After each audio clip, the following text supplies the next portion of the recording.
بالله من الشيطان الرجيم بسم الله الرحمن الرحيم يا بني آدم خذوا زينتكم عند كل مسجد وكلوا واشربوا ولا تسرفوا إنه لا يحب المسرفين قل من حرم زينة الله التي أخرج لعباده والطيبات من الرزق قل هي للذين آمنوا في الحياة الدنيا خالصة يوم القيامة كذلك نفصل الآيات لقوم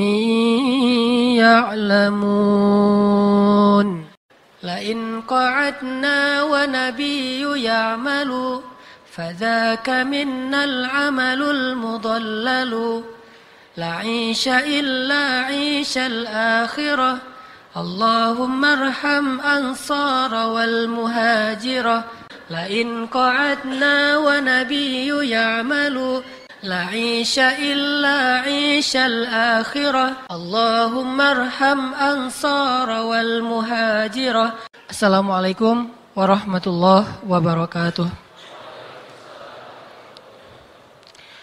Alhamdulillahi Rabbil Alamin Nahmaduhu wa nasta'inuhu wa nastaghfiruh Asyhadu an la ilaha illallah wahdahu la syarikalah Wa asyhadu anna Muhammadan abduhu wa rasuluh Allahumma salli wa sallim wa barik ala habibina wa sayyidina wa syafi'ina Muhammadin Wa ala alihi wa sahbihi ajma'in Teman-teman yang dirahmati Allah Subhanahu wa taala, seperti yang kita baca di poster Instagram dan semua juga mungkin pada tahu, judul kita pada malam ini adalah Chasing the Happiness, atau sesuai dengan yang lagi happening sekarang adalah nggak enak nyebutnya. Saya nyebutnya nggak enak ya. Kemarin saya tuh ke Lembang ya. Ini sebelum masuk ayat ya. Curhat bentar. Saya ke Lembang naik mobil. Ternyata di sepanjang jalan dari Setiabudi sampai ke Lembang itu kan banyak anak-anak lagi pada demo tuh. Pakai kertas om, telolet om. Nah karena saya mobilnya nggak ada telolet, saya juga kan pengen berpartisipasi dalam kebahagiaan. Akhirnya pas lewat, anak-anak nggak pada naikin kertas, soalnya yang lewat mah bukan bus. Saya caper sama mereka. Akhirnya saya ambil kayak kertas gitu, saya gulung, saya pakai mulut aja, telolet gitu ya. Mereka senang, weh, gitu-gitu. Caper-caperan. Terus ada yang di tempat lain lagi, mereka nunggu-nunggu bus, saya tuh pakai klakson mobil biasa. Senang, seru gitu. Pada loncat-loncat. Karena busnya jarang, mungkin belum pas liburan. Sekarang mungkin kalau udah musim liburan, musim telolet ya. Nah, dan pasti teman-teman udah ngerti lah. Bahwa ini kita coba ambil sisi sirohnya dulu ya. Siroh telolet. Sejarah telolet. Dulu ada anak-anak di jalanan daerah Jepara. Yang kalau pulang sekolah mereka kan harus ngelintasin jalan Pantura tuh. Kalau udah lewat biasanya suka ada bus ngelakson telolet gitu ya. Akhirnya mereka lama-lama terbiasa dengan suara telolet jadi kebawa. Jadilah itu menjadi sebuah kayak lelucuan gitu. Jadi sebuah permainan. Sehingga lama-lama pulang sekolah mereka punya permainan baru yaitu nungguin bus dan minta di teloletin gitu.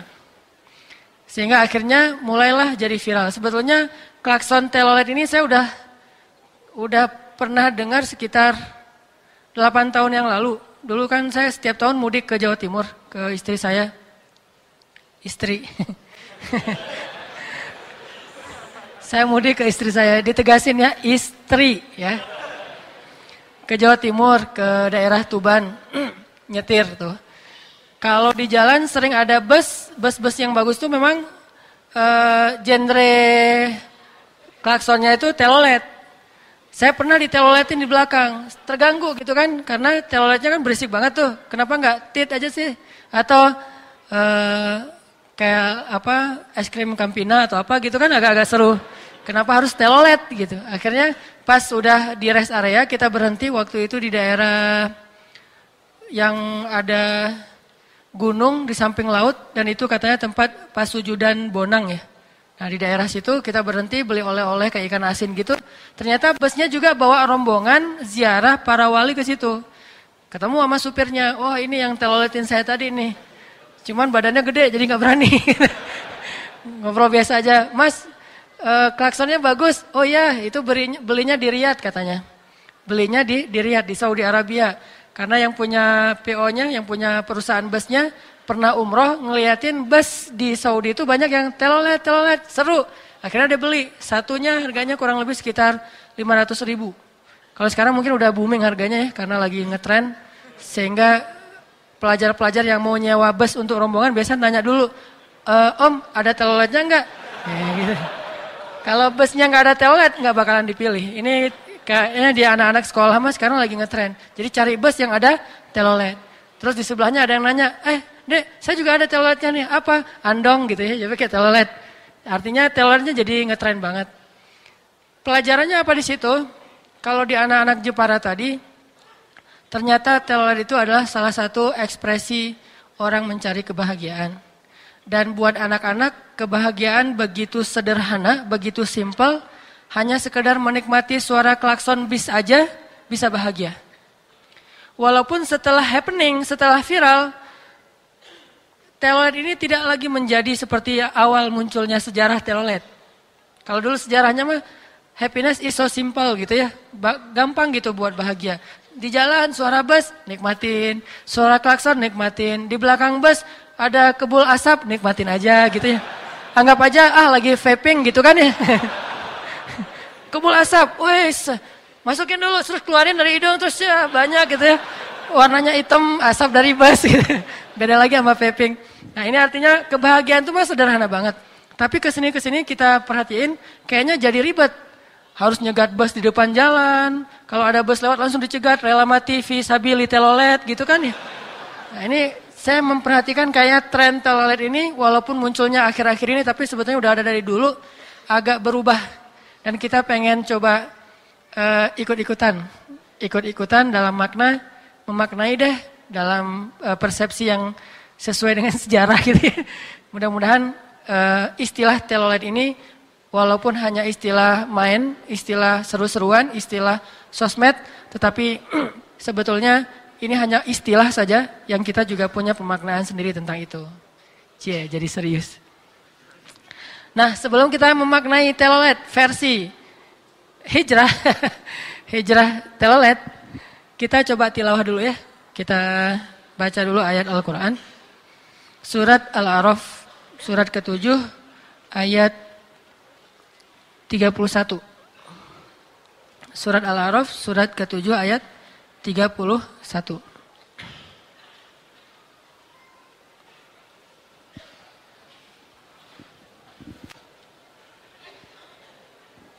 Kita baca dua ayat 31 sama ayat 32. أعوذ بالله من الشيطان الرجيم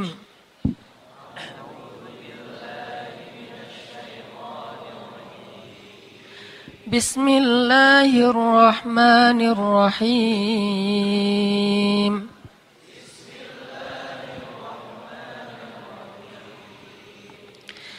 يا بني آدم خذوا زينتكم عند كل مسجد وكلوا واشربوا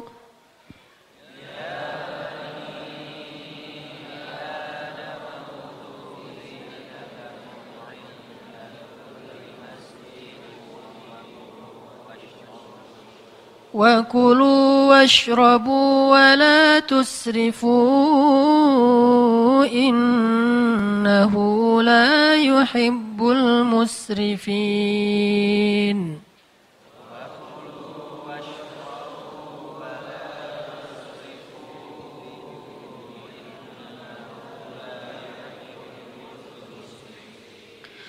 قل من حرم زينة الله التي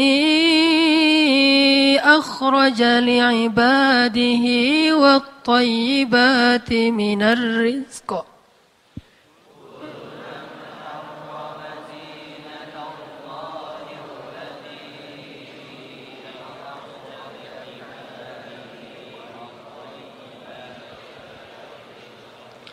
قل هي للذين آمنوا في الحياة الدنيا خالصة يوم القيامة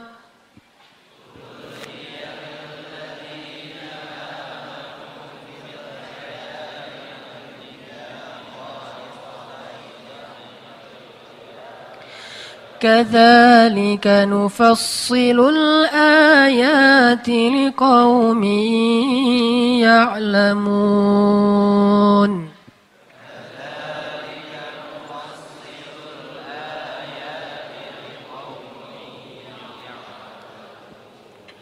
Sadaqallahul azim. Tenang ya kalau baca Al-Quran, apalagi kalau dibacain sama si Cinta di dalam kereta perjalanan ke Jogja. Beda banget loh ternyata baca Quran sendiri sama mendengar seseorang membacakan Al-Quran. Seseorang membaca Al-Quran gitu ya. Jadi kalau kita dengerin ada cewek cantik di sebelah kita baca Quran dan ternyata cewek itu pakai cincin dan di cincin itu ada nama Hanan At-Taqi gitu ya sih. Tuh, beda loh rasanya. Dan saya kalau dalam perjalanan selalu nyuruh dia baca Al-Quran. Sekalian saya ngulang hafalan. Ternyata dia baca surat yang saya nggak hafal, jadi nggak ngulang. Itu salah satu hal yang telolet dalam pernikahan. Jadi kalau kita pengen bahagia itu nggak susah sebetulnya. Kalau udah punya pasangan, apa aja bahagia. Ngelihat wajahnya telolet ya. Terus ngelihat jarinya telolet, pegangan tangan telolet, makan telolet, pokoknya teloletan aja. Kan tadi arti telolet apa? Bahagia itu simple. Itu arti filosofi yang sebenarnya dari telolet. Jadi kalau kita pengen bahagia itu simple, nggak ribet, nggak banyak syarat, nggak susah, nggak perlu jauh-jauh, nggak perlu sembunyi-sembunyi, nggak perlu cari-cari tempat yang remang-remang dan segala macam, ya udah nikah aja. Nikah itu sama dengan teloletan. Gampang banget tuh, nggak perlu sembunyi-sembunyi kan? Bahkan bukan hanya kita cari-cari tempat nih check in di mana segala macam, nauzubillah misalnya, malah di check inin coba. Hadiah pernikahan check in di Maldives 2 malam. Pas kita lihat Maldives sebelah mana nih? Maldives di daerah Pamempek misalnya. Jadi check-innya dibayarin lagi tuh hadiah pernikahan kan gampang tuh. Orang kalau nikah tuh mah Allah kasih teloletnya itu bahagianya tuh gampang banget. Bawa kado gede gitu, pas kita buka nggak selesai-selesai, kado terus gitu ya. Kotak-kotak, buka lagi, kotak lagi, buka lagi, kotak lagi. Di dalamnya ternyata kotak juga, kotak mutiara misalnya. Intinya adalah telolet itu kalau kita udah nikah. Kemana-mana mah nggak kesepian. Saya ngelihat aja kalau lagi jalan berdua sama istri keluar kota, kita teloletan di dalam kereta. Kasihan ada yang duduk ngelamun sendiri di pojok ngeliatin jendela. Apalagi kalau lagi sunset kan itu mah soro banget kan ya. Sore soro kan. Jadi sore yang soro dia ngeliatin jendela, aduh ini mau loncat, aduh nggak enak juga. Susah move on, tapi juga pengen balik, udah nggak ada harapan. Akhirnya nggak bisa teloletan, di kereta kerung aja wajahnya. Dan kita mah di kereta nggak tidur, bercanda, ketawa-ketawa, sampai yang di belakang apa-apa sih, lebay banget sih, kayak baru nikah aja sih. Padahal udah sekian tahun, tapi kayak masih pengantin. Kenapa? Karena bahagia buat kita mah simpel banget. Jalan di Malioboro gitu, ada yang Java dance artinya tari Jawa. Jadi ada Java dance gitu kan. Lagi ada Java dance yang gaya-gaya lagu-lagu kayak nembang gitu, pakai alat itu teh. Gamelan, angklung mah di Jawa Barat, pakai gamelan gitu kan. Akhirnya kita foto-foto, yang difoto siapa? Foto diri sendiri, padahal nggak motoin. Mereka ngira GR gitu, oh mau difoto ya Pak, gini-gini gitu ya. Padahal kita mah selfie berdua, nggak menghadap ke mereka, jadi kameranya menghadap diri sendiri. Itu teloletan. Intinya telolet itu adalah bahagia. Dan Islam bukan agama yang anti terhadap kebahagiaan dan bersenang-senang. Ini kalimatnya agak-agak ngebid'ah, tapi sebetulnya nggak kesana maksudnya. Cerna baik-baik. Islam itu bukan agama yang anti terhadap bahagia, bersenang-senang, seru-seruan. Islam itu bisa seru-seruan walaupun kita menjadi muslim yang taat. Kayak cerita dulu, saya pernah cerita, Nabi nonton. Ini dalil buat saya bolehnya nonton bareng istri. Kemana? Teloletan yuk. Kemana? Nonton misalnya. Jadi teloletannya nonton. Nabi pernah nonton acara kayak kemarin tuh saya nonton duel yang BFC itu sama istri. Kan ini tips ya. Kalau kalian baru nikah cari nonton yang MMA. Itu keren banget loh. Habis nikah nonton MMA. Itu apalagi kalau ceweknya tuh girly banget, feminim banget, nonton MMA. Itu kan bakal dan kita sebagai suami gagah perkasa kan padahal disuruh masuk ke ring nggak berani gitu.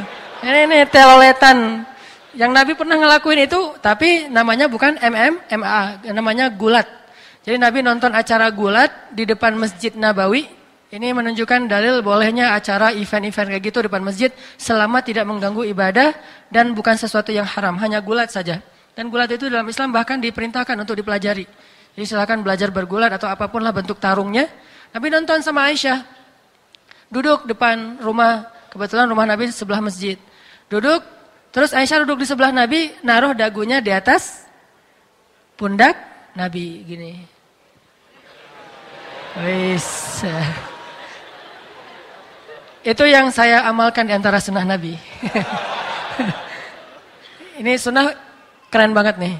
Akhirnya kalau jalan lagi nonton kayak kemarin sama Kang Edwin, nonton pertarungan Indonesia lawan Amerika kan. Pas orang Indonesianya yang iman yang dulu pernah di sini, pas kita ngundang dulu kan ya yang ngomongnya polos gitu, saya mah katanya gemetaran, mending saya disuruh tarung daripada disuruh ngomong di depan. Itu lawan Amerika tuh. Badan si Amerikanya lebih gede. Begitu Amerikanya ngunci iman, saya langsung la haula wala quwata illa billah, la haula wala quwata illa billah, la haula wala quwata illa billah. Kan la haula itu memunculkan keajaiban. Tiba-tiba berubah, iman ngunci Amerika, saya ganti, habisin. Jadi orang-orang pada ini janggutan habisin. Jadi ada dendam pribadi gitu. Baper banget itu MMA paling baper kayaknya tuh. Wah habisin teriak paling kencang. Akhirnya di belakang ngikutin. Jadi habisin juga habisin gitu. Untung saya ngomong telolet. Salah. Gak nyambung gitu. Nah istri saya pas udah di gitu-gitu tarung kan agak-agak ekstrim ya. Sampai bahkan yang pertarungan sebelumnya yang dari Filipina itu tangannya patah karena dikunci terus gak nyerah-nyerah sampai patah. Langsung aja.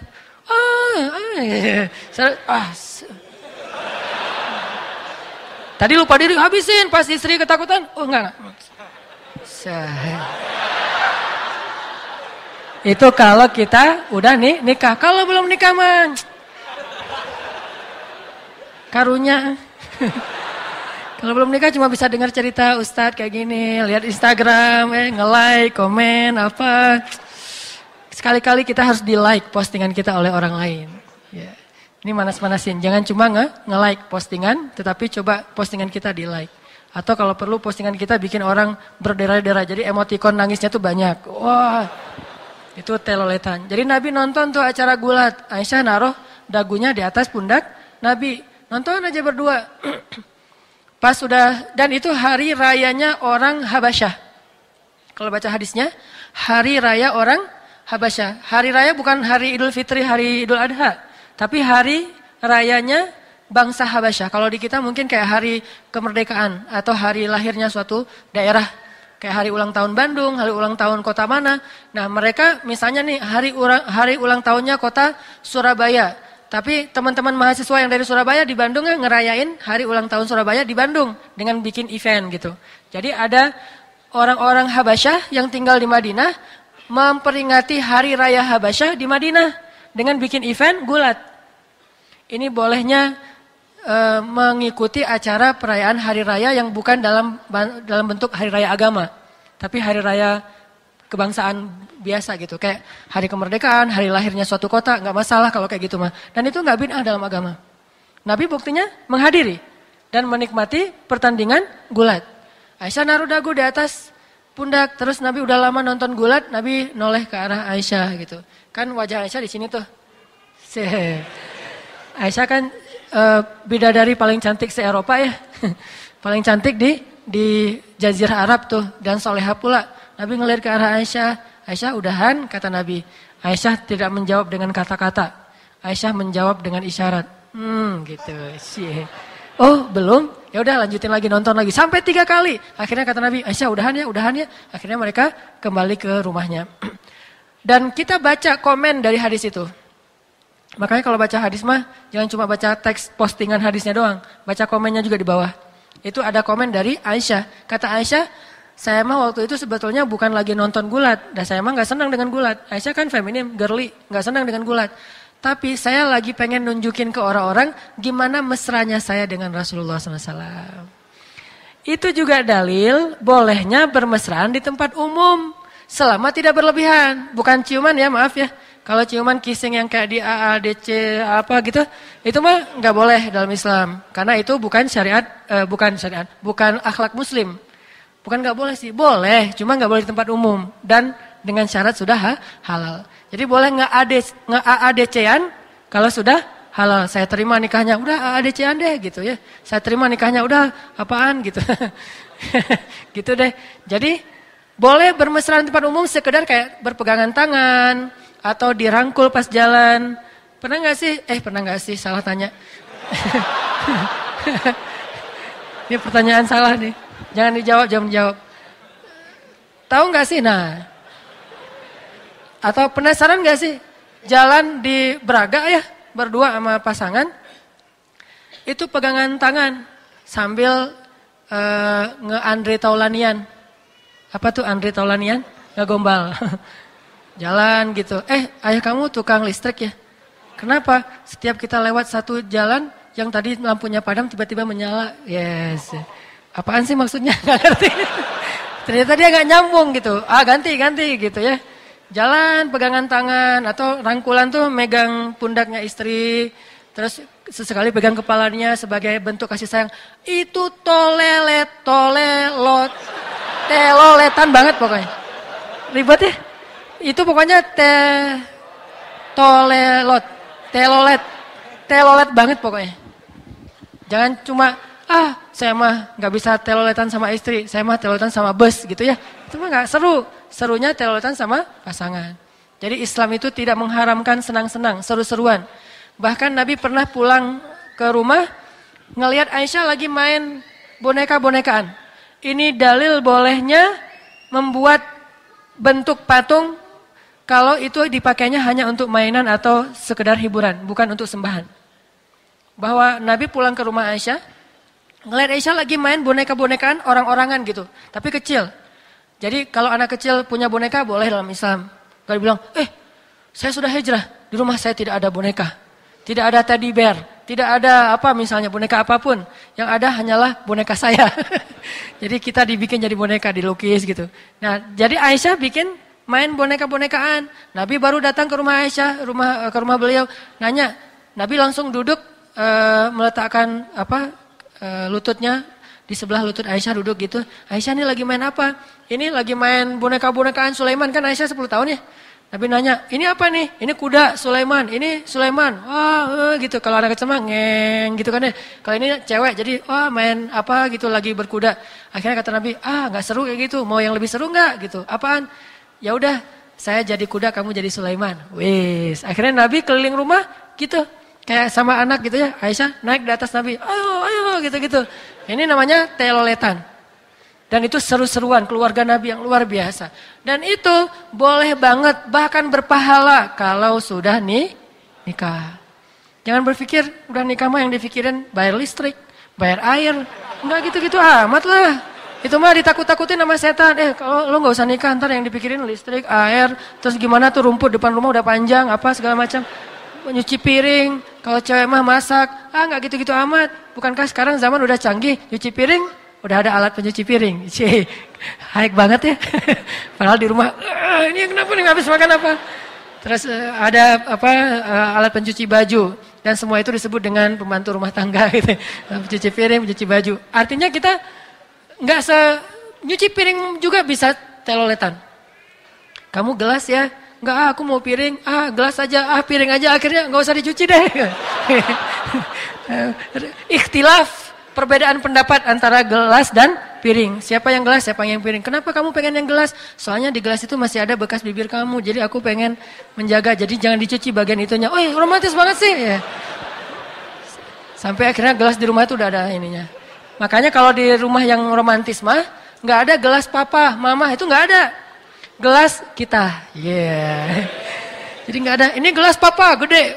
Terus gelas mama agak-agak bentuknya gimana gitu. Nggak, gelas kita. Terus kalau mamanya senang susu, papanya senang kopi, susu kopi. Kopi susu maksudnya. Salah deh. Kopi susu. Wah, kopi susu. Ini kita banget nih, abu-abu. Gak jelas gitu maksudnya. Ini namanya teloletan rumah tangga yang halal, diberkahi oleh Allah. Allah senang banget dengan rumah tangga kayak gitu.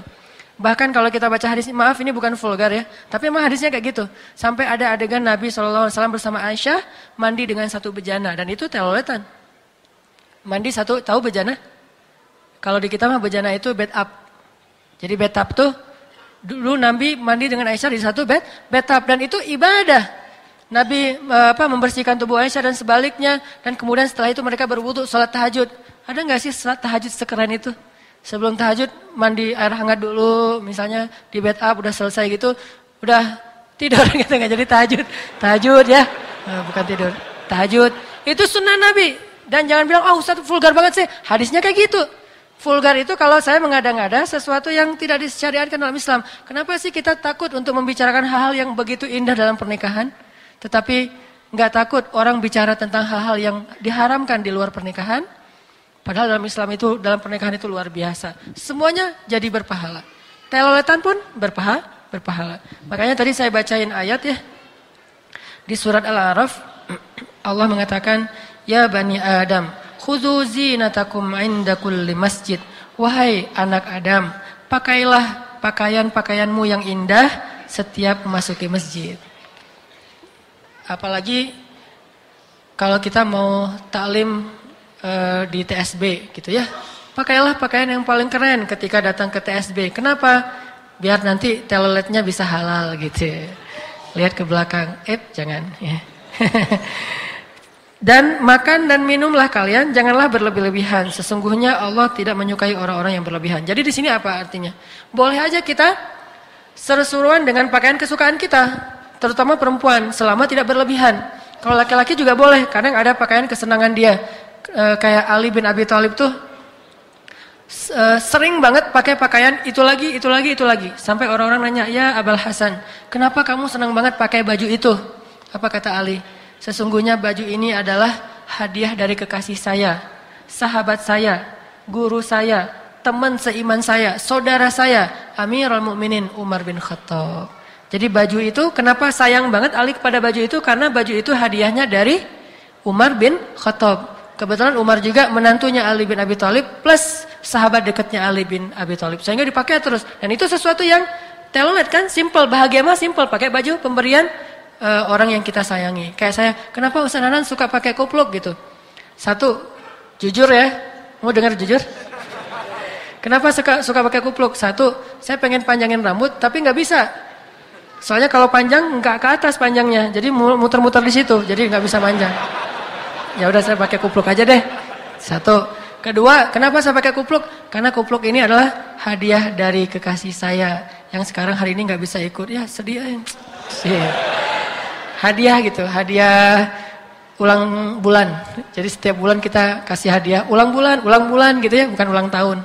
Jadi per bulan dikasih hadiah. Hadiah koplok. Dan kenapa koploknya yang ini? Karena satu-satunya. Nggak ada yang lain gitu ya. Intinya senang gitu. Oh, dengan kuplok aja bahagia, senang. Dengan baju bahagia, senang. Dan itu sesuatu yang zina, perhiasan yang Allah berikan kepada hambanya, nggak masalah. Kayak ada yang senang misalnya Vespaan. Cari Vespa yang paling tua. Padahal dia masih muda dan masih sendiri. Naik Vespa sendiri gitu. Jadi gimana pun Vespanya keren, kalau sendiri tetap aja belum sempurna. Mending jalan kaki tapi berdua daripada naik Vespa tapi sendiri.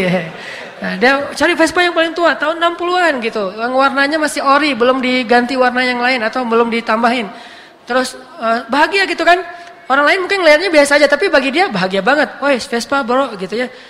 Bro, Vespa gitu. Karena dia senang Vespa. Itu nggak dilarang selama tidak berlebihan. Ada yang senang misalnya modifikasi motor gitu ya. Jadi dia senang motornya dibikin kayak klaksonnya digede-gedein kayak mirip-mirip Harley gitu. Kalau kurang gede ditambah dengan dia sendiri, gerang gitu ya, pakai mulut biar lebih keras suaranya. Wah, bahagia. Kenapa? Dia cari bahagia di situ. Udah azan ya. Ya, kita bahagia dulu dengan sholat kepada Allah SWT. Ntar kita lanjut lagi tauletan setelah sholat Isya.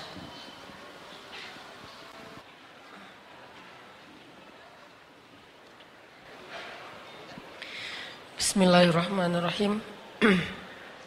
Teman-teman yang dirahmati Allah, tadi kita sampai kepada kisah Rasulullah SAW bercanda dengan istri beliau Aisyah, yaitu dengan cara main kuda-kudaan Sulaiman. Dan banyak lagi adegan-adegan lain, termasuk Rasulullah ketika berangkat perang Khaybar. Rasulullah membawa seorang sahabat mujahid dan dia terkenal orangnya rame, seru. Jadi kalau ada dia itu nggak bakalan sepi. Saya cuma lupa namanya, nanti dicek lagi di buku sirah. Saya pernah baca di buku sirah yang ditulis oleh Martin Links, Muslim dari Inggris, dengan judul Muhammad The Story of Prophet. Adegan perang Khaybar. Bagaimana seorang sahabat Nabi itu ada yang dirindukan oleh Nabi karena sifatnya yang ceria. Dan qadarullah dia meninggal syahid dalam perang Khaybar. Sehingga Nabi merasa kehilangan sosok yang sangat ceria. Kalau ada dia nggak bakalan sepi. Ditambah lagi mereka bahkan ada adegan di zaman Nabi itu seru-seruan ketika lagi menggali parit Khandak. Itu juga seru-seruan. Sampai ada sahabat yang saking semangatnya menggali parit Khandak, mengangkut batu-batu yang habis digali gitu. Dia nggak punya alat untuk membawa batu, dia pakai jubahnya. Kan orang Arab mah pakai jubah, pakai celana ya. Nah, jadi jubahnya itu diangkat, jadilah kayak semacam alat untuk mengangkut batu-batu. Ada yang bahkan mengangkut batu besar, kemudian dia jatuh dan tertimpa batu itu. Lalu teman-teman yang lain menyemangati dia dengan nyanyian-nyanyian, syair-syair yang menyemangati, yang seru gitu. Bahkan dalam membangun Masjid Nabawi pun para sahabat ada yang membacakan syair-syair penyemangat supaya nggak stres, nggak terlalu kaku. Jadi kehidupan seru dalam kisah Nabi dan sahabat itu banyak. Di antara nyanyian ketika membangun Masjid Nabawi yang saya masih ingat tuh, la in qa'adna wa nabiyyu ya'malu fadzaka minnal 'amalul mudallalu la 'isha illa 'ishal akhirah Allahumma arham ansara wal muhajirah. Terus ikutin rame-rame. Semuanya pada bersenandung. La in qa'adna wa nabiyyu ya'malu. Cuma kalau kita ada situ, apaan ya? Jadi kita ngahulang sendiri karena nggak ngerti. Akhirnya kita pakai lagu sinden gitu. Kalau di zaman dulu lagunya atau nasyidnya atau senandung-senandung syairnya menyemangati, seru, tapi ada nilai kebaikan. Di antara artinya la isya illa isyal akhirah. Tidak ada kehidupan kecuali kehidupan akhirat. Allahumma arham ansara wal muhajirah. Ya Allah, rahmatilah kaum Ansar dan kaum muhajirin. Itu dinyanyikan dalam bentuk senandung syair. Walaupun mungkin tidak pakai alat musik, tetapi saya mengambil mazhab tidak semua musik itu haram dengan kriteria tertentu. Cuman tetap aja mereka seru-seruan, membangun masjid seru, di dalam rumah tangga seru, bahkan berangkat jihad pun seru-seruan. Giliran serius, serius, giliran seru, seru. Makanya kemarin pas kita ngadain program umroh, ini kayaknya umroh pertama di dunia yang ada jamaah bawa papan skate. Jadi umroh saya sama teman-teman kemarin alhamdulillah umrohnya bareng dengan Pevi Permana sama Fani Inong. Ini kan dua-duanya skateboarder. Saya bawa papan juga walaupun gak dipakai gitu. Gaya-gayaan doang gitu ya. Pergi bawa 3 papan skate.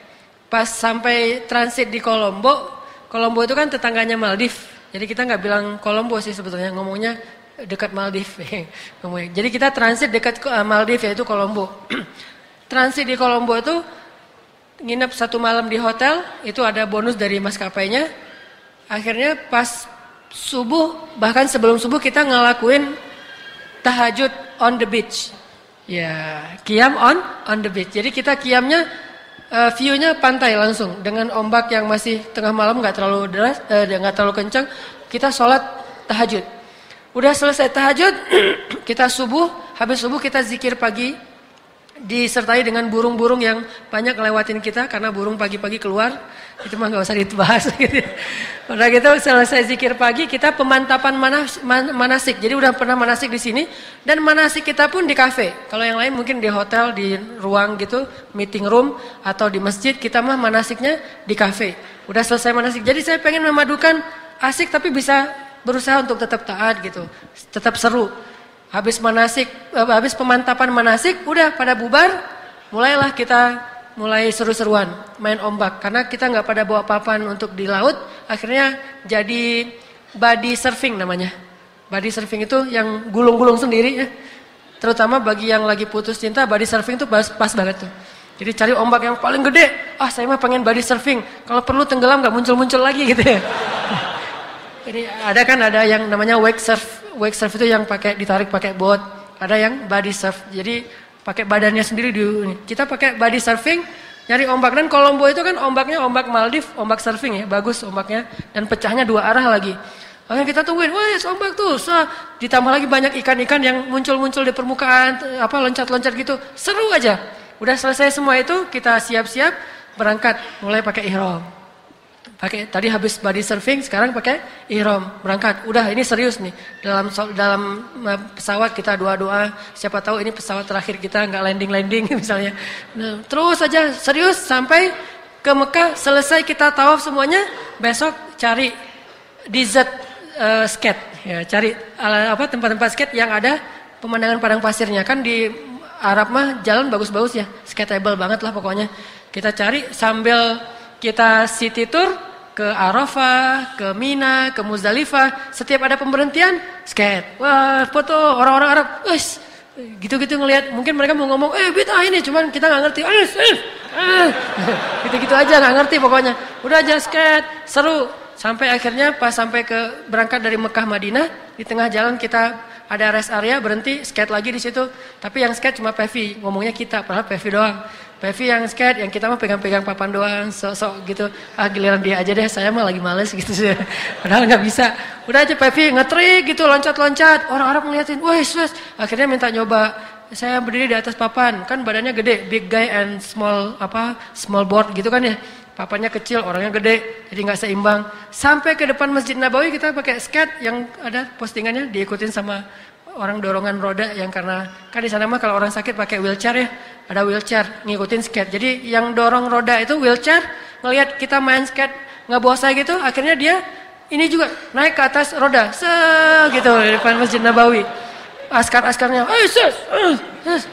akhirnya kita gitu-gitu, tapi main terus. Akhirnya lama-lama dia bilang, coba gitu bahasa Arabnya ya, coba. Akhirnya kita ngasih kesempatan. Ini memadukan, walaupun kalau bilang kok ibadah gitu-gitu amat, saya malah berpikir, saya ngobrol sama Inong, mungkin nggak ya pemerintah Saudi itu melek anak muda, jadi umroh umrohnya tuh yachtable dan instable. Gimana yachtable-nya? Dibikin tempat untuk tawaf itu ada yang bisa dipakai sama anak-anak skate. Kan selama ini tawaf itu hanya ramah untuk orang yang punya kebutuhan khusus kan, yang orang tua atau orang cacat itu ada tempat tawafnya kan, yang ring gitu. Nah sekarang kenapa nggak dibikin juga ring buat anak muda? Jadi tawaf jadi flip gitu. Tapi nggak perlu ngeflip, yang penting tawaf aja. Emang boleh gitu. Kalau emang dia lagi tawaf sunnah boleh-boleh aja, yang nggak boleh ketika dia tawaf wajib. Sama kayak kita sholat nggak boleh. Sholat wajib mah nggak boleh duduk kalau kita mampu berdiri. Tapi kalau sholat sunnah walaupun mampu berdiri boleh duduk. Jadi kita bisa nih seger gitu, santai. Allahu Akbar, kok kamu duduk? Santai bro gitu. Salatnya sholat sunnah. Boleh itu secara fikih ya. Kenapa? Karena sholat sunnah dan pahalanya setengah dari berdiri. Berdiri tetap lebih baik daripada duduk. Cuman duduk juga sah. Sehingga dia gini kayak di dalam bus atau kereta gitu. Walaupun berdiri lebih baik. Intinya ternyata Islam itu luar biasa, mudah banget dan membiarkan umatnya tetap bisa menikmati dunia dengan syarat jangan sampai menggadaikan akhirat. Siapa yang menjual akhirat untuk mendapatkan dunia, maka kata para ulama itu seburuk-buruk perniagaan. Siapa yang menjual akhirat untuk ngedapatin dunia, maka itu seburuk-buruk perniagaan. Kenapa dibilang seburuk-buruk perniagaan? Pertama, nggak level banget lah akhirat sama dunia mau ditukar. Kedua, dia nggak ngerti. Padahal dengan menjadi hamba yang taat pun nggak akan kehilangan kesenangan dunia kok.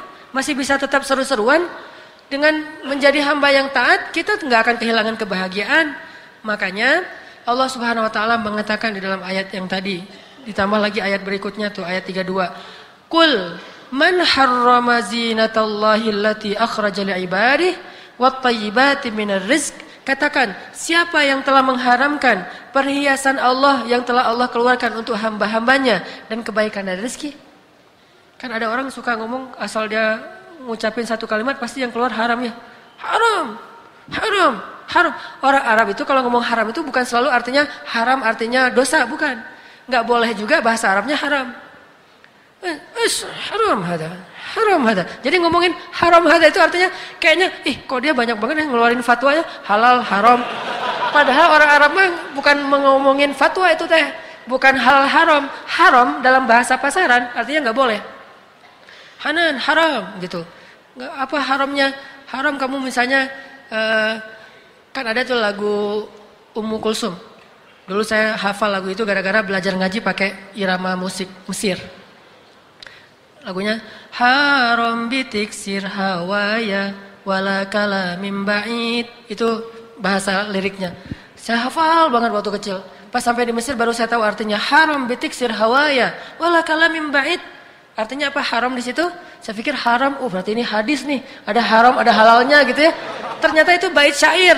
Haram bitiksir hawaya. Gak boleh, janganlah kamu menghancurkan perasaanku wahai kekasihku. Wala kalamim ba'id. Masa SMS aja nggak ada gitu. Jadi terus dia jawab nggak ada pulsa gitu kan ya. Ini udah ada lagu Mesir dulu juga kayak gitu. Iklan aku nggak punya pulsa. Ya udah cari wifi aja gitu. Intinya adalah haram. Ada orang yang kalau ngomong haram, ternyata nggak semuanya haram. Jangan mengharamkan apa yang Allah halalkan. Kayak Nabi dulu nggak sengaja pernah mengharamkan madu demi membahagiakan hati istri-istri beliau yang lagi cemburu. Lalu Allah turunkan lima tuharrimu ma ahallallahu lak. Kenapa kamu mengharamkan apa yang Allah halalkan bagimu? Jadi perhiasan itu bukan haram. Pakaian yang baik itu tidak haram. Bahkan Nabi pun senang ketika diberikan baju yang bagus. Ada seorang raja Khurasan memberikan baju berwarna merah kepada Nabi kayak gamis ya. Gamis itu kalau bahasa Indonesianya baju kemeja kayak gini, itu namanya gamis. Kalau jubah itu bukan gamis, ini salah paham. Pakai gamis mau ke masjid ya? Emangnya gamis harus ke masjid kan? Baju biasa mah itu namanya gamis dalam bahasa Arab. Nah Nabi dikasih gamis yaitu baju dengan dua helai, ada celana, ada atasan. Memakai baju merah itu keluar rumah, senang gitu ya baju baru. Terus tiba-tiba ada seorang laki-laki Badui bilang gini sama Nabi, ya Rasulullah gitu. Bajunya bagus banget gitu, kata dia. Oh ya, alhamdulillah nih dapat hadiah. Boleh dong saya minta. Wah terus terang gitu ya orangnya, to the point gitu ya. Untung dia nggak bilang, ya Rasulullah telolet dong gitu misalnya. Enggak kan, boleh dong minta bajunya. Akhirnya Nabi membukakan baju beliau. Coba lihat, Nabi ini orangnya sangat pengen menyenangkan hati orang lain. Dibuka baju beliau, kelihatan tubuh beliau yang luar biasa. Dan beliau pulang dengan hanya memakai celana, tidak memakai baju. Dan lagian ini kan bukan aurat bagi laki-laki. Dipakai, dikasih ke dia. Pas Nabi pulang, orang-orang marahin laki-laki tadi. Lo gitu banget sih sama Nabi, kasihan atau Nabi pulangnya sendiri gak pakai baju. Kata dia, emang kalian mau baju ini gitu ya. Mereka bilang, kenapa sih kamu menginginkan baju itu, gak minta aja baju yang lain. Kalau kamu butuh baju, kami kasih baju-baju dari kami. Kata mereka, enggak. Baju ini bekas pakai sama Nabi SAW. Jadi saking cintanya dia sama Nabi, dia minta baju yang bekas dipakai Nabi. Kalau perlu jangan dicuci dulu, kayak baju bekas Ronaldo. Ini bekas Ronaldo jangan dicuci, di hanger sampai baju yang lain semuanya jadi ada aroma Ronaldo gara-gara. Ini bekas Ronaldo loh, kalau dicuci harga lelangnya jatuh. Justru gara-gara nggak dicuci, lelangnya tinggi. Misalnya bekas Eka Ramdhani, mahal gitu ya. Ada bekas Dadan Nasir nih pas nahan bola gitu kan mahal. Bekas Hanan Ataki pas lagi ngecapruk misalnya. Ini baju bekas Rasulullah SAW. Akhirnya dia minta sama dia bahagia. Kayak gitu-gitu doang. Jadi teloletnya mereka tuh bahagia simple, nggak susah-susah. Makanya dalam Islam ada hari bahagia namanya Yaumul Aid. Hari bahagia. Aid itu artinya bisa kembali, bisa bahagia. Yaumul Aid, hari bahagia. Bahkan tertawa, tersenyum pada hari Aid, Idul Adha dan Idul Fitri, hukumnya sunnah. Cemberut, kerung, itu hukumnya makruh pada hari Aid. Makanya sebelum Aid nikahlah supaya tidak cemberut. Ya. Jangan sampai Aid. Ini hari Aid bro, jangan kerung-kerung atuh wajahnya. Kenapa kamu kayak gitu? Ya Ustaz, target saya sih Ramadan, tapi kelewat Ramadan, kelewat Syawal. Sekarang sudah Zulhijjah, belum dapat juga Ustaz. Orang lain semuanya udah pada ngeliat ru'yatul hilal, saya mah hilal nggak kelihatan gitu.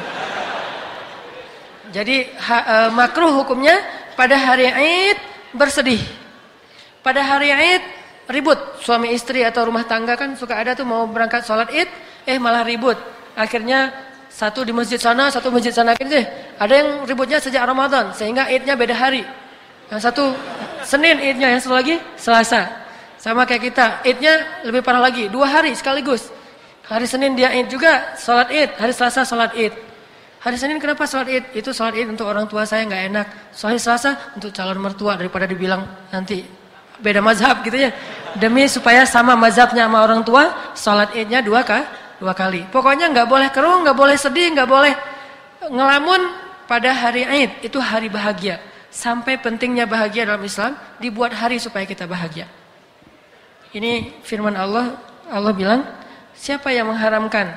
Jadi Allah tuh kayak nanya, siapa yang mengharamkan? Aku nggak pernah haramin, bagi aku itu boleh-boleh aja selama tidak berlebihan. Kalau bagi perempuan, udah jelas saya sering bilang, yang berlebihan itu kalau dia dandannya misalnya, dandan yang membuka aurat itu berlebihan. Kalau di luar rumah, tapi kalau dandannya di dalam rumah pakai baju orang-orang di luar rumah yang membuka aurat, itu nggak berlebihan, malah itu berlebihan pahala. Nggak usah dibahas. Saya harus banyak mensensor nih. Tapi kapan lagi ya, nggak boleh ya, ini kesempatan udah bahas aja deh. Jadi pakaian kayak gitu mah nggak dilarang ya buat akhwat, buat cewek-cewek muslimah yang berhijab itu nggak dilarang.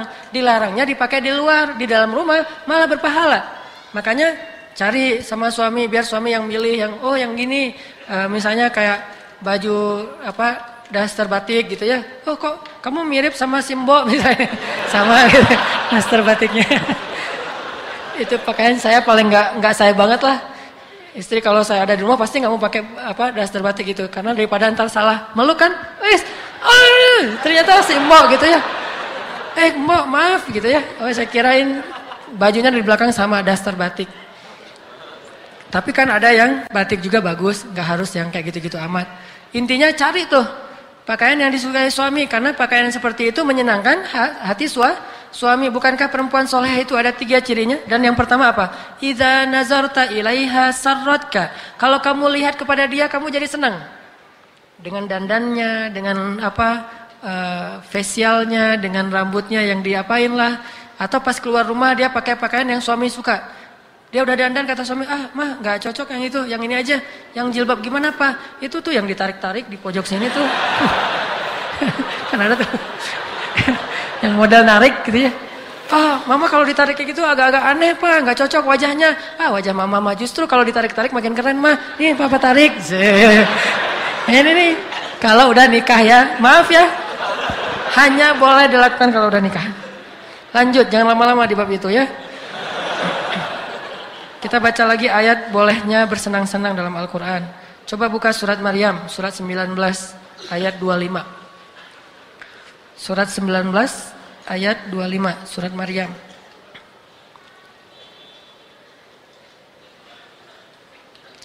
Atau bahkan dari ayat 24. 23 aja deh. Surat 19, ayat 23. Saya bacain ya. Bismillahirrahmanirrahim. فأجاءها المخاض إلى جذع النخلة قالت يا ليتني مت قبل هذا وكنت نسيا منسيا فناداها من تحتها ألا تحزني قد جعل ربك تحتك سريا وهزي إليك بجذع النخلة تساقط عليك رطبا جنيا فكلي واشربي وقري عينا. Itu kisah Siti Maryam. Maryam kan ceritanya hamil tapi nggak punya suami. Karena Allah nggak rela perempuan ini disentuh oleh laki-laki walaupun suaminya saking mulia, saking sucinya. Padahal disentuh suami itu boleh, tapi saking sucinya laki-laki walaupun suami pun nggak bisa menyentuh Maryam. Sehingga Maryam Allah kasih kandungan, Allah kasih anak, mengandung tanpa punya suami. Tetapi Maryam kan orangnya pemalu. Sehingga dia malu sekali kalau ada orang yang tahu kalau dia melahirkan anak tapi nggak punya ayah, jadi cemoohan. Sehingga ketika habis melahirkan dalam keadaan sakit, ayat 23 Maryam berkata, Ya laitani mittu qabla hadza wa kuntu nasyam mansiya. Aduhai seandainya saya mati saja sebelum kejadian ini ada dan saya tidak akan pernah diingat dan dibicarakan oleh siapapun. Ini bahasa Maryam. Kalau bahasa kita mungkin lagi down, lagi drop banget secara psikis. Lalu malaikat pun Allah kirim untuk menghibur Maryam. Fanadaha min tahtiha. Tiba-tiba datang malaikat dari bawah, dari dalam tanah dan mengatakan, La tahzani ya Maryam, qad ja'ala rabbuki tahtaki sariya. Jangan sedih wahai Maryam, nih ada mata air yang keluar dari bawah kakimu. Allah menyuruh hambanya bersenang-senang, memberikan rezeki, yaitu air. Lalu kata Allah, wa huzzi ilaiki bijiz'in nakhlah. Coba kamu goncangkan pohon korma. Teman-teman pakai logika dan imajinasi dalam membaca ayat ini. Goncangkan pohon korma. Pohon korma segede apa? Diameternya tuh kayak lingkaran meja ini. Nih pohon korma segede ini nih. Ada yang tahu? Ada yang bisa ngangkat meja dulu? Jadi lebih gede daripada pohon kelapa. Itu pohon korma. Terus Allah nyuruh seorang perempuan yang baru melahirkan, baru beberapa menit yang lalu melahirkan, lagi lemah-lemahnya, suruh ngegoncangin pohon kurma. Logis gak sih? 10 orang laki-laki aja goncangin pohon kurma, belum tentu goyang tuh pohon kurma. Dikira sama pohon kurma, kalian lagi ngegelitikin saya ya, kok geli gitu. Saking beratnya pohon kurma gitu ya. Ini apalagi cewek baru ngelahirin, lemah, suruh goncangin pohon kurma. Coba pakai imajinasi dan logika, nggak logis. Tapi untuk bisa melihat keajaiban, jangan hanya menunggu sampai logis. Jangan pakai logika ilmiah saja, tapi pakai logika iman dan robbaniyah. Kalau Allah suruh goncangin aja, walaupun gak logis. Masa Maryam bilang, ya Maryam wahuzi ilaiki bijiz'in nakhlah. Ya Allah, yang mana? Yang ini. Ini kan gak gitu kan Maryam? Allah, maaf, ini korma Allah, korma. Kan gak ngomong gitu kan ya? Coba. Ini kalau orang pakai logik, kan banyak tuh orang kayak gitu. Ketika Allah perintahkan, Allah masa sih kayak gitu, terus saya makan apa, terus saya apa. Kan gitu kan protes kan. Maryam nggak pernah protes, nggak pernah bilang, Allah ini korma loh, bukan pohon kangkung. Enggak, udah aja Maryam pegang. Bismillah, Maryam ini soleha banget. Dipegang, tiba-tiba, wes goncang gitu, kayak badai. Langsung bayangin buah kurma itu yang jatuh bukan hanya yang tua, tapi yang jatuh yang muda, rutoban. Rutob itu masih muda. Dan untuk bisa jatuh, goncangnya harus kenceng. Kalau enggak bakalan jatuh tuh rutob, kecuali dipetik. Tapi ternyata yang jatuh, rutoban jania. Rutob yang... Gara-gara terlalu semangat. Rutoban jania. Pernah makan rutob? Kalau bulan Ramadan mah biasanya kita bukan makan rutob, makan tamar, korma yang udah matang. Kalau rutob itu korma yang masih agak-agak sepet dan segernya tuh kayak sawo. Kayak saya, sawo matang. Narsis. Nah, jadi rutoban jadinya masih muda, jatuh. Nah, digoyang sama Maryam. Kok bisa goyang sampai jatuh buah korma? Itu keajaiban di balik iman. Terus Allah mengatakan, fakuli washrobi wa qarri aina. Makanlah, minumlah, bersenang hatilah. Artinya apa? Telolet mah bisa juga dengan wisata kuliner. Jadi mana ayat wisata kuliner teh Ustaz? Wakuli washrobi wa qarri aina. Makanlah, minumlah, dan bersenang hatilah. Jadi wisata cari, oh lagi ada misalnya mau makan surabi. Surabi rasa jomblo misalnya. Gimana tuh? Pahit. Surabi rasa udah halal, manis ya. Kamu mau yang mana? Saya pengennya sebetulnya yang manis, tapi hidup saya masih pahit.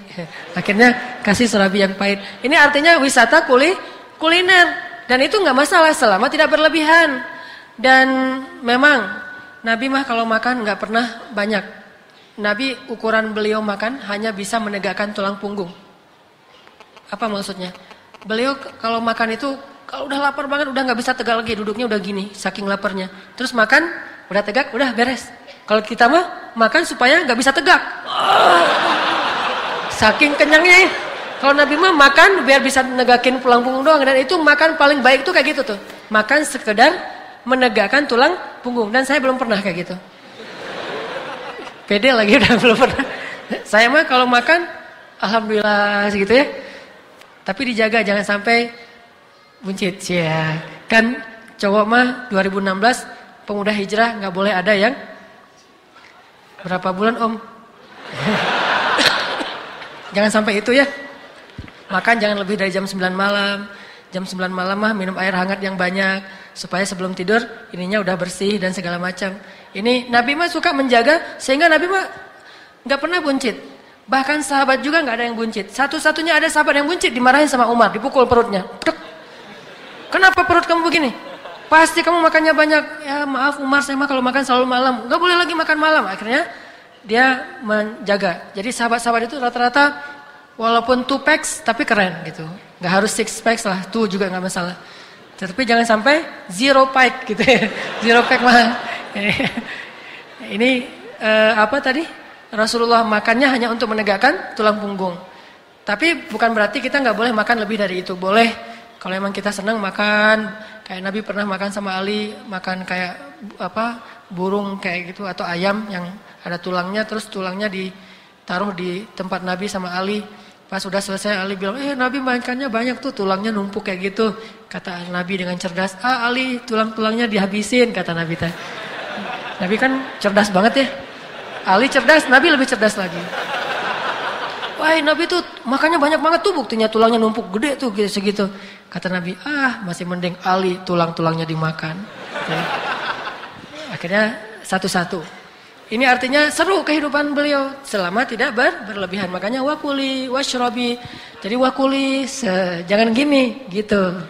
Kalau gini mah nggak telolet, biasa aja makan. Selesai minum air hangat sampai keringetan. Wah pulang udah aja gitu di warung Padang ya. Kalau ini kalau perlu jadi ada 2 gitu. Ini namanya wakuli washrobi, ada wakorri aina. Semangat makannya tuh semangat. Saya kalau di restoran tuh sering banget makan, saya nggak pesan. Kenapa? Pasti istri saya pesannya setengah. Mas nasi gorengnya setengah aja ya, jangan satu aja, kita berdua gitu. Jadi kan kita sudah jadi satu. Akhirnya setengah, dia makan. Dia makan, ternyata karena kita asikan ngobrol, habis. Wah, saya mah, habis. Oh ya udah nggak apa-apa, kita mah untuk kamu aja, saya udah kenyang kok udah. Gitu. Ini atau kayak cerita dulu, duitnya pas-pasan, datang, Mas setengah aja ya Mas. Loh kok setengah, biasanya satu? Ya biar seperempat. Lebih romantis lagi, padahal duitnya segitu doang gitu misalnya. Ini telolet wakuli wasyrobi wakariana, berbahagia. Saya kan pernah cerita Nabi kalau minum, Aisyah duluan yang minum kan ya. Beda banget Aisyah sama Khadijah. Khadijah kalau makan, Nabi yang makan duluan, baru sisanya Khadijah makan. Kalau Aisyah duluan, baru sisanya Nabi yang makan. Dua-duanya boleh, terserah mau milih yang mana. Senang Aisyah atau Khadijah? Bisa dua-duanya. Jangan, satu aja. Khadijah aja deh. Makan, terus Khadijah nungguin. Pas Nabi udah selesai, Khadijah makan sisa Nabi SAW. Dan Nabi gak pernah nyuruh dan juga selalu maksa, Khadijah ayo bareng-bareng. Jangan, harus Nabi dulu yang makan. Nabi udah capek berdakwah, Nabi begini dan seterusnya. Khadijah luar biasa. Kalau Aisyah, pas mau minum, kata Nabi, kamu dulu. Ya udah, Aisyah tahu apa maksud Nabi. Aisyah minum, Nabi ngeliatin. Terus pas sudah selesai Nabi ngambil periksa mana bekas bibir Aisyah. Wes, diminum sama Nabi. Kalau kita nyari apa Pak? Nyari yang bukan bekas mama Ini udah bekas mama semua. Nyari yang kosong, mana nih yang kosong? Wes, si papa mah ingkar sunnah ya. Enggak sesuai dengan sunnah Nabi. Sunnah Nabi mah perhatiin mana bekas mama. Oh, yang bagian ini. Ini cari yang bukan bekas mama. Udah aja Pak, cari gelas yang lain. Ya udah. Buat gelas, jangan ketukar loh ya. Nih papa, mama. Ini kehidupan kita sekarang, jauh dari sunnah Nabi. Terus coba baca lagi teman-teman, satu surat lagi tentang bersenang-senang.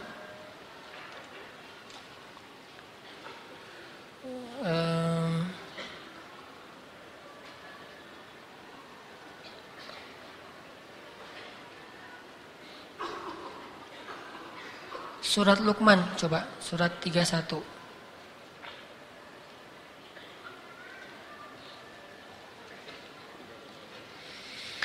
Ada ayat di ayat ke-6 tuh, wa minan nasi may yashtari lahwal hadithi liyudilla an sabilillahi bighairi ilm. Ini banyak sekali orang yang keliru memahami ayat ini. Di antara manusia ada orang yang membeli lahwal hadis. Lahwal hadis itu ucapan sia-sia. Membeli ucapan sia-sia untuk menyesatkan manusia dari jalan Allah. Dan mereka menjadikan agama Allah itu sebagai perolok-olokan. Bukan sendagurau ya, perolok-olokan. Jadi mengolok-olok agama Allah, mengolok-olok Al-Quran, mengolok-olok hadis. Atau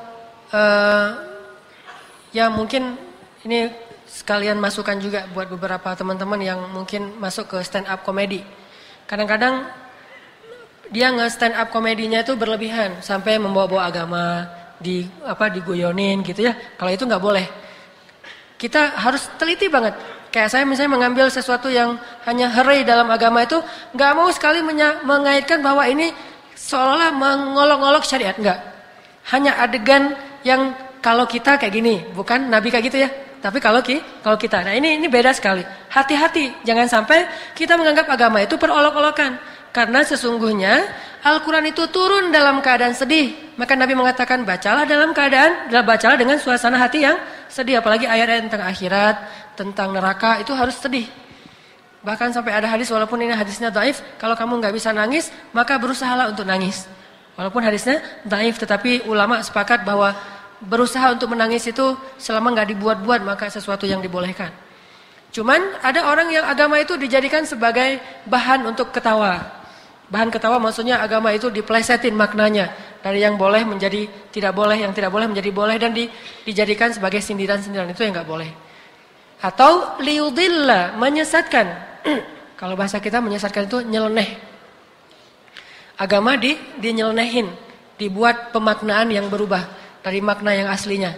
Dan kata Nabi, man kadzdzaba alayya muta'ammidan falyatabawwa maq'adahu minan nar wa man kadzdzaba 'alal qur'ani bighairi ilm falyatabawwa maq'aduhu minan nar.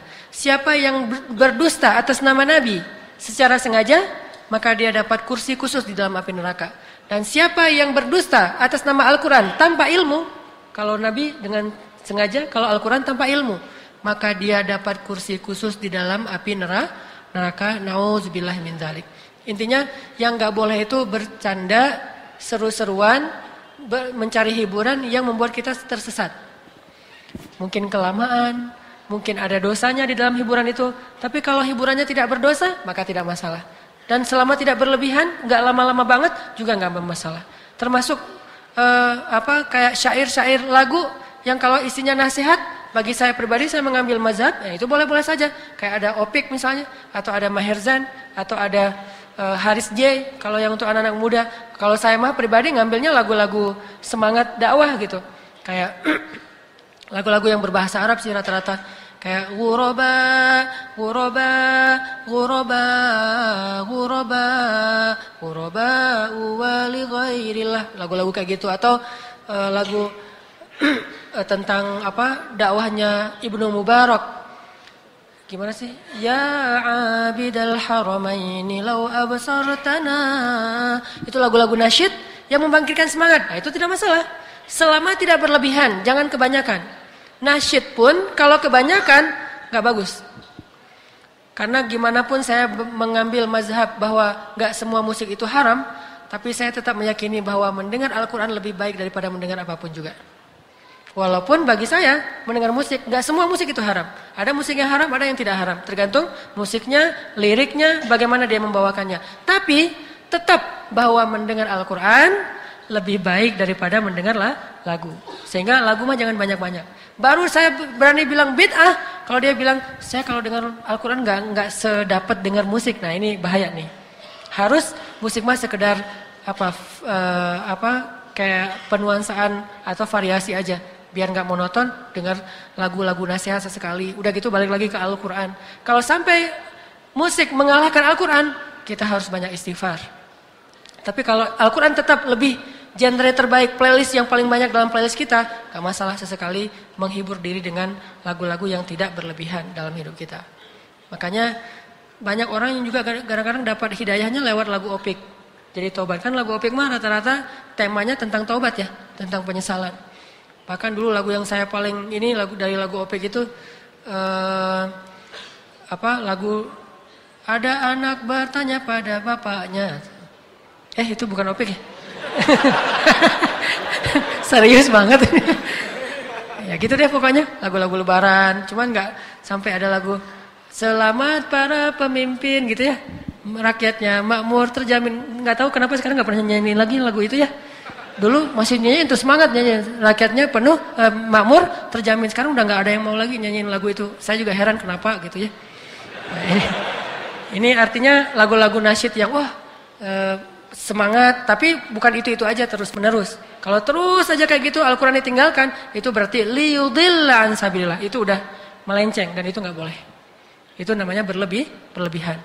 Sampai kalau istri kita membuat kita nggak bisa sholat, itu berlebihan. Anak membuat kita nggak bisa sholat, itu berlebihan. Tapi kalau justru gara-gara istri kita jadi sholat jamaah, kenapa? Istri dorong-dorong, suami mama baru bangga punya suami yang rajin ke masjid. Oh gitu mah, ya mah, wudu gitu. Itu istri soleha banget. Tapi gara-gara, Pak jangan ke masjid dong, kan baru pulang mama kangen nih. Oh ya udah nggak apa-apa deh mah. Nah ini berarti udah berlebihan. Tapi kalau nggak punya istri, insya Allah nggak akan berlebihan. Angger. Ya udah, mudah-mudahan bermanfaat teman-teman. Pelajaran inti dari apa yang kita bahas malam ini, kita boleh bersenang-senang, boleh mencari hiburan, jalan-jalan, makan-makan, belanja selama nggak berlebihan, dan seterusnya hiburan boleh. Tapi jangan sampai semua hiburan ini menjauhkan kita dari Allah. Itu aja ukurannya. Jangan sampai menjauhkan kita dari Allah. Gimana kita tahu jauh dari Allah? Kalau gara-gara berhibur, sholatnya nggak khusyuk, berarti hiburan tadi menjauhkan kita dari Allah. Gara-gara kita jalan-jalan, sholatnya buru-buru, berarti udah menjauhkan kita dari Allah. Gara-gara nonton bola, jadi sholatnya mepet ke waktu sholat berikutnya, berarti menjauhkan kita dari Allah. Kalau nggak menjauhkan kita dari Allah, it's okay, santai aja. Mudah-mudahan kita bisa mengamalkannya secara bijak, tidak berlebihan. Barakallahu li wa lakum. Kita tutup dengan berdoa. Bismillahirrahmanirrahim. Ya Allah, ya Tuhan kami, wahai yang menciptakan kami dan menyempurnakan bentuk ciptaannya, wahai pemilik langit dan bumi, duhai yang menurunkan hujan, yang menumbuhkan pohon-pohon dari tanah yang gersang, duhai yang meniupkan ruh ke dalam jiwa kami, ke dalam raga kami, duhai yang telah menerbitkan matahari di timur dan membenamkan di barat, duhai yang maha mempergilirkan malam dan siang, duhai yang maha kuasa atas segala sesuatu. Tidak ada yang sulit bagimu ya Allah. Engkaulah yang mempergilirkan musim, Engkaulah yang memperjalankan bumi dan bulan, Engkaulah yang telah menciptakan langit dengan miliaran bintang yang kami tidak ketahui. Tidak ada yang sulit bagimu ya Allah. Engkau maha perkasa. Engkaulah yang menciptakan api neraka Jahannam, dan Jahannam itu takut kepadamu ya Allah. Neraka-neraka itu takut kepadamu ya Allah. Engkau maha perkasa, Engkau maha kuasa, Engkau maha mampu melakukan apapun yang Engkau kehendaki. Idza arada syai'an ayyaqula lahu kun fayakun. Jika Engkau menghendaki sesuatu, Engkau katakan jadilah, maka pasti jadi sesuai dengan kehendak-Mu ya Allah. Kami tidak ragukan kebesaran-Mu ya Allah. Kami tidak ragukan kekuasaan-Mu ya Allah. Kami tidak ragukan keagungan-Mu ya Allah. Segala sesuatu di dunia dan di akhirat ini ada dalam genggaman-Mu ya Allah. Tidak ada setetes air pun yang jatuh ke tanah kecuali dengan ilmu dan pengetahuan-Mu ya Allah. Tidak ada satu daun pun yang jatuh dari dahannya kecuali dengan seizin-Mu ya Allah. Tidak terjadi sesuatu pun di muka bumi dan langit ini kecuali hanya dengan izin-Mu ya Allah. Tidak ada yang bisa menyalahi kehendak-Mu ya Allah. Tidak ada yang bisa menyalahi kemauan dan takdir-Mu ya Allah. Kami mohon kepada Engkau ya Allah. Takdirkanlah kami menjadi hamba-hamba-Mu ahli surga ya Allah. Takdirkanlah kami mendapatkan husnul khatimah di akhir hayat kami ya Allah. Engkau maha kuasa mengubah takdir ya Allah. Dan kami tidak tahu apapun tentang takdir kami di masa yang akan datang ya Allah. Mungkin hari ini kami sedang semangat datang ke masjid. Tetapi jika takdir-Mu menuliskan bahwa kami mati dalam keadaan kufur, pasti kami akan mati dalam keadaan kufur. Sehingga jika takdir kami buruk, ubahlah menjadi takdir-takdir yang baik ya Allah. Kami berlindung kepada-Mu dari takdir yang buruk, dari su'ul khatimah. Bimbinglah lisan kami di akhir hayat kami, agar kami bisa melantunkan kata-kata La ilaha illallah. Jangan sampai lisan kami menjadi keluh dalam mengucapkan kalimat thayyibah ya Allah. Anugerahi bagi kami hati yang lembut, hati yang gemetar ketika mendengar nama-Mu disebutkan ya Allah. Hati yang khusyuk ketika sedang berhadapan dengan-Mu di dalam ibadah sholat ya Allah. Anugerahkanlah kepada hati kami hati yang takut kepada-Mu ya Allah. Kami berlindung kepada-Mu dari hati yang membatu ya Allah. Hati yang keras yang mungkin disebabkan oleh dosa-dosa kami atau oleh hiburan-hiburan kami yang berlebihan ya Allah. Ampunkanlah dosa kami ya Allah. Anugerahkanlah kami mata yang bisa menangis, yang mengalirkan dan menitikan air mata karena takut kepada-Mu ya Allah. Kami rindu ingin merasakan keadaan ketika pipi kami basah karena takut kepada-Mu di malam hari ya Allah. Karena hanya orang-orang yang membasahi pipinya dengan air mata di malam hari adalah orang-orang yang mendapatkan naungan-Mu di padang mahsyar ya Allah. Ya Allah yang maha kuasa atas segala sesuatu. Semua manusia ini hamba-Mu ya Allah. Yang mukmin adalah hamba-Mu, yang kafir pun adalah makhluk-Mu. Tidak ada satupun dari mereka yang luput dari kebesaran-Mu ya Allah, dari kekuasaan-Mu ya Allah. Maka kami memohon kepada-Mu, bantulah saudara-saudara kami di Palestina ya Allah. Bantulah saudara-saudara kami yang terzalimi dan terkepung di Aleppo ya Allah. Bahkan banyak dari saudara kami dari Turki dan seluruh dunia yang ingin membantu mereka dihalang-halangi, bahkan dibunuh, ditembak, dibakar hidup-hidup ya Allah oleh orang-orang Syiah, Nusairiyah, oleh orang-orang Rafidah, oleh orang-orang Yahudi, oleh orang-orang Ahlul Kitab yang kafir kepadamu ya Allah. Bantulah saudara-saudara kami di Aleppo. Selamatkanlah mereka yang masih terluka di sana ya Allah, agar bisa mereka dirawat di rumah sakit di Turki atau di negara-negara Islam yang ada di sekitarnya ya Allah. Ya Arhamar Rahimin, bantulah saudara-saudara kami yang tertindas di Rohingya ya Allah, yang terusir dari kampung halamannya ya Allah, yang dirampas harta bendanya ya Allah, yang dicoreng kehormatannya ya Allah, yang disakiti fisik dan perasaannya ya Allah. Pertemukanlah kami dengan saudara-saudara kami Rohingya. Bawalah mereka ke negeri kami. Bukalah hati pemerintah dan umara, pemimpin-pemimpin kami, agar memberikan kesempatan bagi saudara-saudara kami Rohingya tinggal di Indonesia. Dan biarkanlah kami masyarakat Islam Indonesia yang akan memberikan nafkah bagi mereka ya Allah. Ya Arhamar Rahimin, rahmatilah Presiden Turki ya Allah. Rahmatilah bangsa Turki yang telah membantu saudara-saudara kami di Gaza, di Palestina, di Suriah, di Aleppo. Dan anugerahkanlah untuk kami pemimpin-pemimpin seperti mereka, atau yang lebih baik dari mereka, seperti Umar bin Khattab, seperti Salahuddin Al-Ayyubi, seperti para pemimpin-pemimpin Khulafaur Rasyidin. Jadikanlah bangsa kami seperti Turki, anak-anak mudanya, anak-anak muda yang taat kepadamu, yang peduli terhadap kemanusiaan dan terhadap saudara-saudara mereka kaum muslimin di seluruh dunia, yang membuka gerbang negaranya dengan resiko apapun demi menolong saudara-saudaranya yang tertindas. Mereka tidak takut dengan ancaman orang-orang kafir yang mengancam mereka. Ya Arhamar Rahimin, anugerahkan kepada kami negeri yang makmur, negeri yang aman. Jauhkan kami dari fitnah, jauhkan kaum muslimin dari perpecahan. Jangan biarkan orang-orang yang dengki kepada kami memfitnah kami ya Allah. Kami tidak ingin menyakiti siapapun ya Allah. Kami kaum muslimin, kami belajar akhlak dari Nabi-Mu yang sangat mulia akhlaknya. Tidak terbersit dalam pikiran kami untuk menzalimi siapapun walaupun berbeda agama dengan kami ya Allah. Mereka memfitnah kami seolah-olah kami adalah kaum barbar yang ingin menyakiti siapapun selain kami.